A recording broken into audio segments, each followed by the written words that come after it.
let's talk a little hoops right now, and I wonder if we have to pump the brakes just a skosh on the Celtics.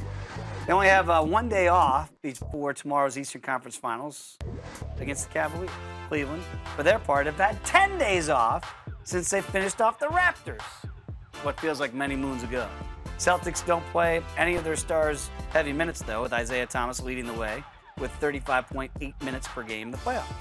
So will the Celtics' depth help them deal with the short turnaround, or should we pump the brakes that Brad Stevens gets a lot of guys involved to help out with the workload? No, I think this is full steam ahead with a lot of different guys getting quality minutes. I think you're going to see a lot of different guys guard LeBron James. I don't think this is just Jay Crowder go guard LeBron, because we all know how difficult that test is. So who else? Al Horford?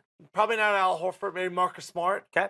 Oof, maybe size. Jaylen Brown. Huh? With that length. That would seem like the athletic guy that could do it. Maybe even put a little Avery Bradley on him at times to use his foot speed and his strength. So if I was Brad Stevens, I'd be very wealthy. But besides that, I would rotate guys guarding LeBron, and you kind of hope to kind of change up the look that he's seeing time and time again. Do you worry about the legs, though? Because they just did go 7 hard games with the Wizards, and they just wrapped that up, and you get 48 hours, here we go. Yeah, but on the flip side, right, I'm sure Ty Lue's worried about, we've had all these days off. Oh, that's all they want in Cleveland is days off. They get them. They can't complain about it the other side, can they? At this point in the year, I'd rather rest.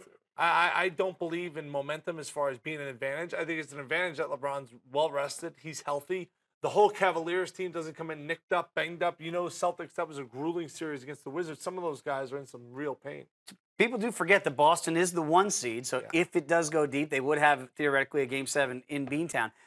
Does Brad Stevens use Game 1 not just to rest the guys, but a way to figure out with all those names that we mentioned that I'll pick out one guy going forward to try to cover the king? It will be interesting. I think that's going to be the chess match. Obviously, I think Crowder's the guy who's most likely to match up with him. If he does a good job for a long stretches of time, slows LeBron down, then I'd be surprised if he does what I talk about, the revolving door, as far as trying guys out on LeBron. But hey, it's Game 1. There's going to be many chess matches here. I wonder what Cleveland's going to do as far as, do they take a page from the Wizards? Double Isaiah Thomas, get the ball out of his hands, make other guys beat them. Carter Rodriguez, our producer, big Cavs guy. Does he have anything to worry about in this series? Absolutely not. Cruise control. I go 9 miles and over on cruise control. You won't go 10. No, because you go 10, a lot of the Smokies out there, they put it at just 10 or over. And once you go over that limit, you're done. You go 9, you're